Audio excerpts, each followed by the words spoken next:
Hi, I'm Tracy Barnes-Priestley. This week on What's on Your Bucket List, we go behind the scenes to see how one of Humboldt's most delicious and award-winning confections is made. And then we're off to Southern Humboldt for a tour of a beautiful hidden gem with an impressive history. Coming up next on What's on Your Bucket List.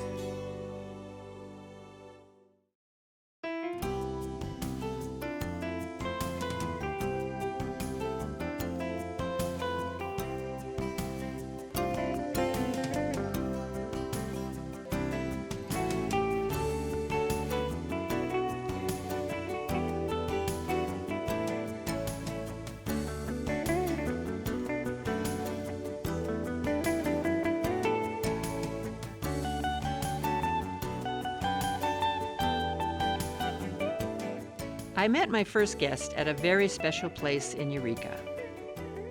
I wish you could be here and smell what I'm smelling. This is going to be an exciting segment. It's a pleasure to introduce my guest, Patty Stammers. Welcome to What's on Your Bucket List. Thank you. What are we checking off your bucket list today? Well, I've always been curious about just this local company, number one, and I don't know anything about chocolate. That's right. So this seemed like a good start. And so here we are in the beautiful new facility, Dick Taylor Chocolates, and we're going to have a tour. We're going to see how this delicious confection is put together. And do we get to see how this delicious concoction tastes? I hope so. There will be a testing, right? That would be a good. tasting. I'm waiting for that one.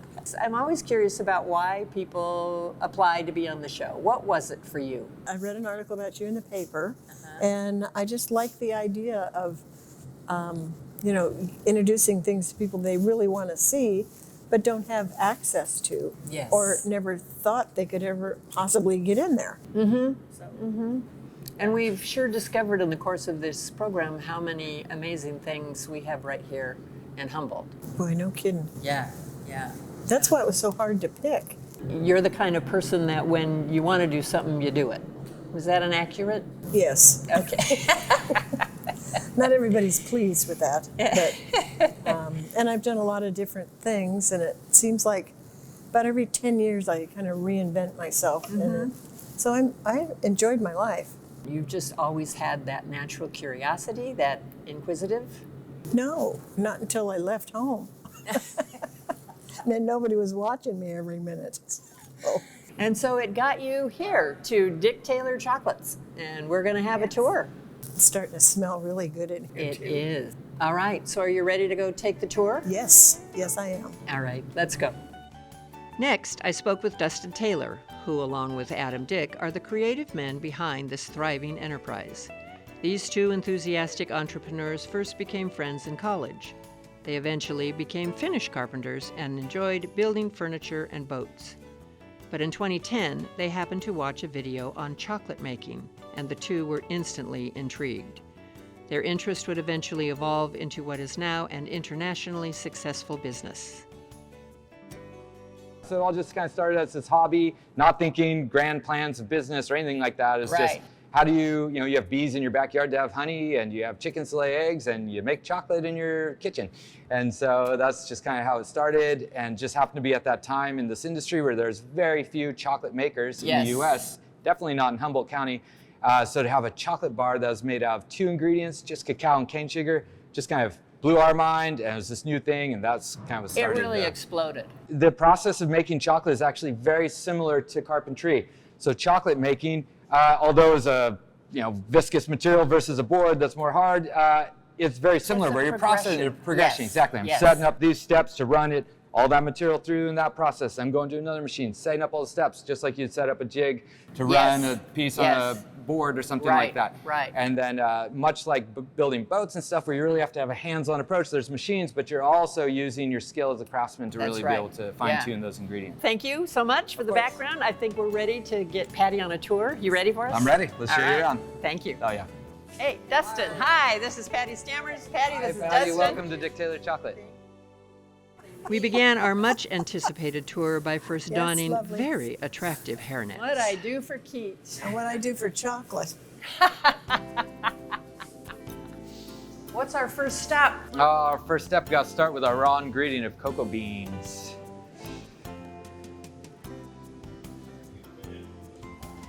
The different smells. Yeah, now you're in the bakery side of things instead of the... Come on through. This is where we're gonna start and show you around. Oh, wow. Oh, look in there. This is where we're starting, is with our raw ingredient is cacao. And you can kind of see these are yeah, look at that. These are the cocoa beans that we're gonna make chocolate out of. Dustin went on to explain how the raw cocoa beans, which are harvested by growers from all over the world, are first taken from a large pod, then separated from a sugary covering, fermented at the right temperature to develop the chocolate flavor, thoroughly dried, and finally shipped to their Eureka processing facility. First step is we hand sort all of the beans on a sorting table. All the cocoa beans come by and we're hand sorting out rocks and sticks and stones, beans, all by hand. Yep. After sorting, we have Joe the roaster.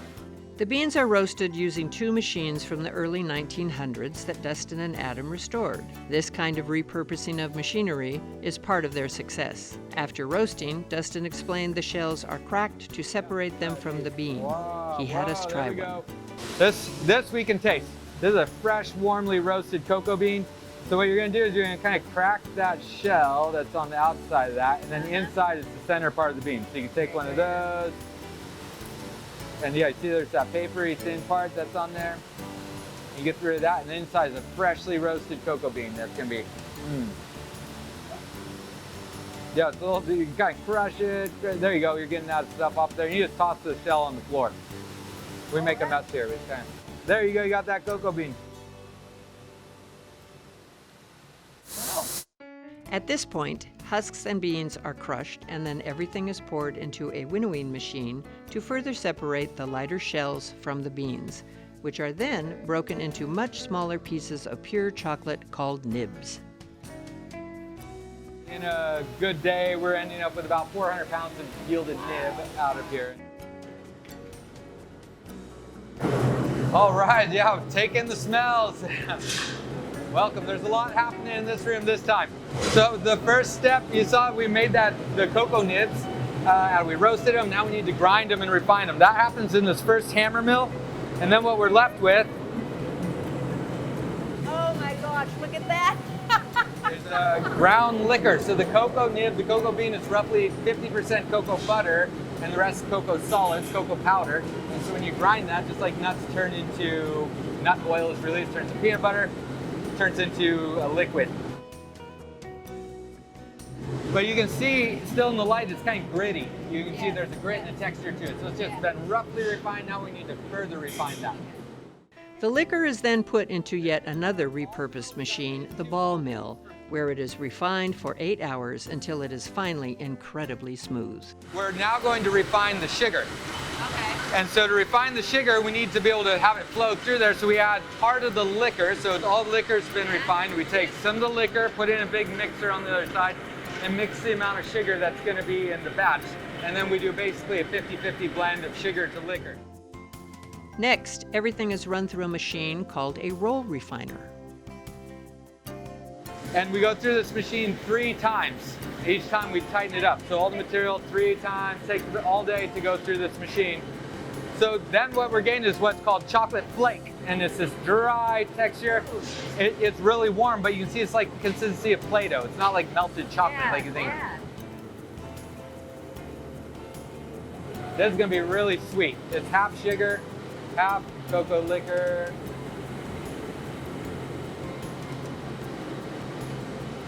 So that's like the sweetest chocolate bar right there. Oh. This is our finishing process on chocolate. So now we've made our chocolate flake that we've separated the sugar and the liquor. This is what's called concha. It's actually hot. It's about 180 degrees. You can feel that warmth. Everything's warm. It's swirling and twirling. You can kind of peek over the edge and see how it's twirling around in there. It's chocolate. Wow. This is 870 pounds of finished chocolate that's inside there, swirling around. When the conching process is finally done after 48 hours, everything is transformed into 23-pound blocks of chocolate.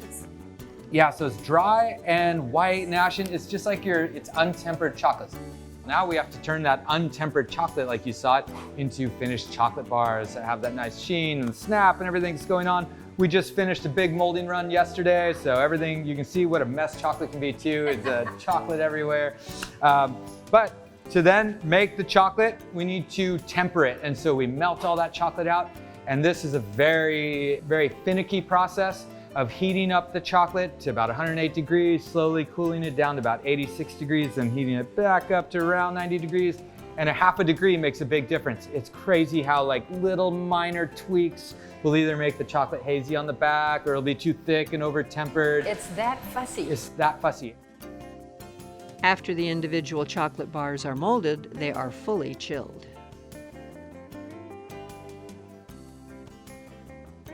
In a good mode, we can do about 1,500 bars in 45 minutes. And so we're just like splat, splat, splat. Our record is 6,357 bars we've done in here in 5 hours in here, just spitting out chocolate. All right, let's see how we finish this chocolate up and wrap it. We're gonna do that in here. The bars are first wrapped in airtight foil. They are now ready for the beautiful final packaging.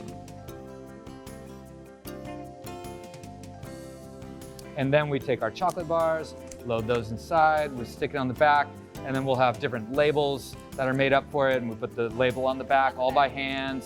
Around holiday season, I bring my mom and some other retirees out of retirement to come help us sticker. Job. Exactly. You just sit here and sticker bars and chat. I can do exactly. Let's head out front and we'll taste some chocolate. All righty, sounds great. Okay. All right, so we saw all those steps of what it takes to make chocolate. Here we're gonna try some chocolate. This is that simplest form. You saw that bean that came from Brazil, or the bean from Belize, and we went through all the steps, only adding organic cane sugar. We're trying to highlight differences in bean flavors and uniqueness. So these are single origin chocolates, so like try this first. This bean, let's go ahead and try this. This is from Brazil. Dark, strong. That's delicious. So this is a bean from, let's go Madagascar. This bean is gonna be totally different in its flavor. It's gonna be more fruity, red berry that kind of comes through, citrusy flavor. Oh, it really is. I want to thank you for an amazing tour. This was an eye-opener. Oh, you're welcome. It's my pleasure to have you guys. Thank you so much. Thank you. Remarkable. Oh, yeah, I got two. Dark chocolate. Well, we've checked it off your bucket list. What do you think of Dick Taylor chocolates? I'm awestruck. Yes, from the beginning to the very end, and what they have planned. And the consciousness behind creating this company Yes. was astounding. I had no idea, so this was really an eye-opener for me. You glad you checked it off your bucket list? Well, yeah, Yeah. a chocolate factory, who wouldn't want to do that? Thank you so much for joining us. Thank you for asking me. It was really fun. For this and other episodes, go to KEET.org. What's on your bucket list? I met my next guest at a hidden gem down in Southern Humboldt. I cannot believe where we are today. This place is amazing, and I can hardly wait to introduce you to my guest, Deborah Morton. Tell our audience, where are we and what are we checking off your bucket list? We are at Julia Morgan's Redwood Grove, and my bucket list is to tour the grounds and the beautiful home that she designed behind me. I had never even heard of this. This is one of the things about this show I love, when I get to discover something too. This is an exquisite place. How did you find out about it? Well, the funny thing is, I've lived here for over 40 years, and I didn't know it was here either. Oh. And I've come to Benbow numerous times. Used to come to Benbow on the lake. And never knew that this was back here. Yeah. So recently just found out through one of the other local people, and when I saw your call out for the bucket list show, I decided I'd throw it on there and see what happens. Well, I'm so glad you did, because I think we are in for a real treat. Just if the exterior is this gorgeous, can you imagine what waits for us? So excited, I can't wait. Tell us, please, your interest in architecture. What is that all about for you? You know, I've always just loved old buildings. I have a chance to tour one. I'm right up there, front of the line, trying to hear all about it.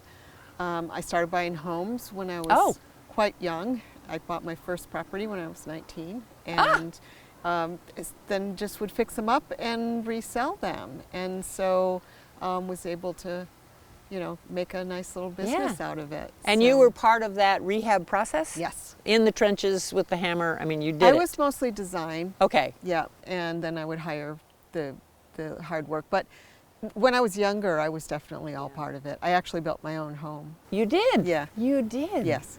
So you have a deep appreciation for what goes into a building. Yes, ma'am. I do. Yeah. I am really glad you decided to apply to the show, because I think all of us are going to enjoy what we're going to do here in a couple minutes. So thank you, and shall we get going? Yes, please. All right. Our guide for the day was Tanya Musgrave, who, along with her husband Greg, own this magnificent property. How is it that you and Greg landed in this amazing place and became stewards? That's a great question. Greg and I were on a romantic weekend as a couple a number of years ago, and there was a flyer over at the Benbow Inn. We were staying at the Benbow Inn, and the flyer was for a tour of this house. And he said, "You want to go check out this house?" And he'd been here a number of years before, working on the property during the restoration period between 2000 and 2004. And I said, "Sure, you know, I'll follow you anywhere." So we came over and we met with the master gardener, who was our tour guide at the time. He was talking about how this property was used for events and for family type events, as well as weddings and corporate events. And my husband said, "Well, I could see having an event here." And Derek said, "Well, what kind of event would that be? Maybe a family reunion?" And Greg said, "No, more like a wedding." And that was when I knew I was going to be married in this room. So over the years after our wedding here, we became familiar with the owners at that time. We rented the property for corporate events. We have a business that we would celebrate Christmases with our employees, and we would rent the property for family events like Mother's Day weekend. One day, Allison, we were speaking on the phone about our next upcoming reservations, and she said, "Tanya, I think that you and Greg love the property more than we do." And I said, "I can't imagine how that could be possible." And she says, "Well, Jim and I, we think that the two of you should own it." So that was how we became part of this property. I think we have kept Deborah waiting long enough. Shall we get going? All right, let's go. Tanya, this is Deborah Morton. Hi, Tanya Deborah. Musgrave. Tanya, how do you do? Welcome to the Julia Morgan Redwood Grove. Thanks. We are so happy Please to be come in. here. Shall we go this way? This way. Deborah, today we're going to be touring the Julia Morgan Redwood Grove property, and I'll be showing you the main house, the cottage, and the carriage house. Those are the three original buildings on the property. Gosh, how exciting. The house, commissioned by San Francisco hotel magnate Margaret Stewart, was designed by California's first licensed woman architect, Julia Morgan. Known best for designing Hearst Castle, Morgan pioneered this home's Northern California arts and crafts aesthetic. Well, are you ready to see the inside? I am. I'm so excited. Let's go. Look at this. Oh, wow. This is beautiful. The house was built to take advantage of the beautiful Eel River views, and the timbers were all harvested from a resurrected mill across the river. So this is the front door and the formal foyer. Originally, this was a porch, and the front door was here. And during the renovation process, the front door was pushed out. Tanya led us into the refurbished sunroom named after Eva Benbow, one of the 9 siblings who developed the area. Benbow, an artist, became good friends with Margaret Stewart during construction. As the house was being finished, Eva painted these murals that you see on the walls here. All painted? So they're painted to depict the local wildlife that you find on the property. Oh, look, and they're all the way around the room. So now we're coming into the map room. This room has original floors, and the curtain rods and curtain rod brackets are also original to 1926. Really? And if you notice the detail, there's little rosettes on the brackets and on the rods. Julia Morgan back in the early 1900s, as an architect, wasn't just the designer of the house. Architects back then were also the contractor and the interior designer. A lot of the features that you see were hand-selected by Julia Morgan. Tanya then shared an interesting story about the map above the beautifully restored fireplace, which was only discovered during renovation. And my husband's family homesteaded in the 1850s in a little town south of here called Laytonville. And originally that town was called Long Valley. And this is the earliest found map of this area in the state of California that actually shows Long Valley on the map. And now we're coming into the great room. This room was originally built as a Christian Science reading room. So Margaret Stewart was very astute in her faith and wanted a room in her home where she could practice her religion. In this room, we have original floors from 1926. They're white oak. The beams in the ceiling, those are original growth redwood that was harvested from across the river. Margaret Stewart was very detail-oriented in some of her design features, so you'll notice that there are hand-carved rosettes on the beams. Oh, look at that. You see that? And the rosettes are repeated throughout the home in many other little features. So now we're coming into the lower landing. And the wallpaper that you see here is a reproduction of the wallpaper that was very popular in the 1920s. It actually came in 5 colors. And Allison, during the renovation process, chose this red color because it's very rich and luxurious. And as we're going up the stairs, we'll just pause here momentarily. Allison and Jim did some research in trying to find a lot of historical elements of the property. They went to Cal Poly San Luis Obispo, and they were able to purchase copies of the sketches that Julia Morgan did for Margaret Stewart when she was designing the home. So Margaret Stewart was a petite woman, and the rise of the stairs was custom built to her size. Oh, they really are short, aren't they? So before we head into the primary suite, I want to stop for a moment and show you the guest room. So something interesting about this room is that as large as this house is, this is the only guest room. The reason for that is in the early 1900s, it was inappropriate for a single woman, Margaret Stewart was a single woman, she was not married, to entertain guests in her home. So she had the guest house built, or cottage as we call it, for her guests that would travel up from San Francisco to stay with her. This room would have only been used for a relative. Shall we head to the primary room? Sure.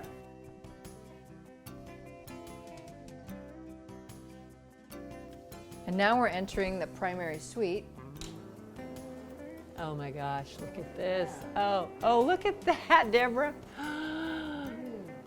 The view is exquisite. So originally, this room was not as big as it is now. The original primary suite was just about to here. This was the bedroom. And on this side was a screen porch, or a summer porch. Tanya also showed us a truly unique feature in the primary suite, the most exquisite night light we'd ever seen. So next, would you like to go check out the cottage? Absolutely.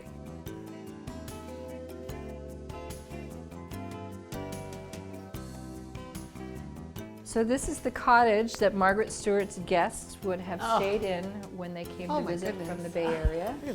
I know. Originally one bedroom, during the renovation, the cottage was expanded to include a primary suite. Next, we were off to the carriage house. So the carriage house is where Margaret Stewart's driver would have been in residence while she was here for the summertime.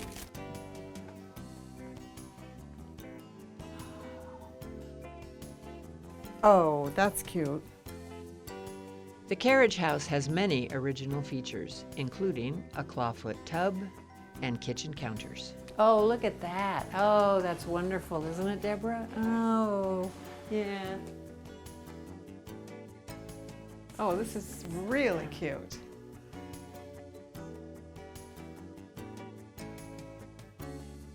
We have had the most amazing tour, I think.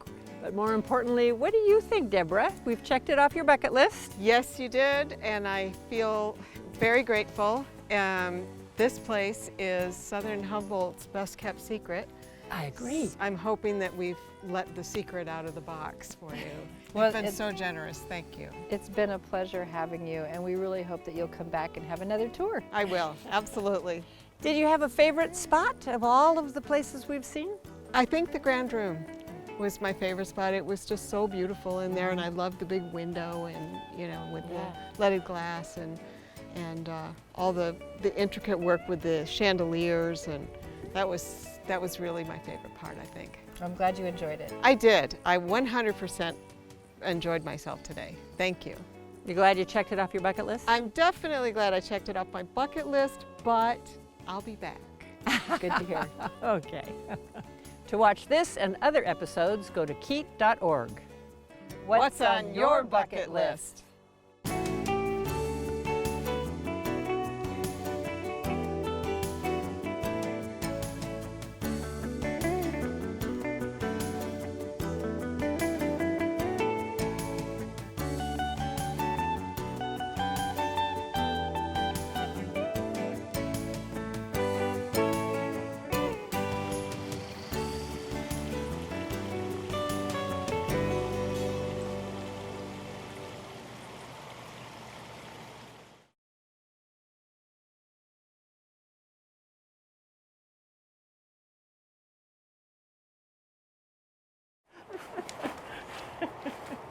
That's a wrap.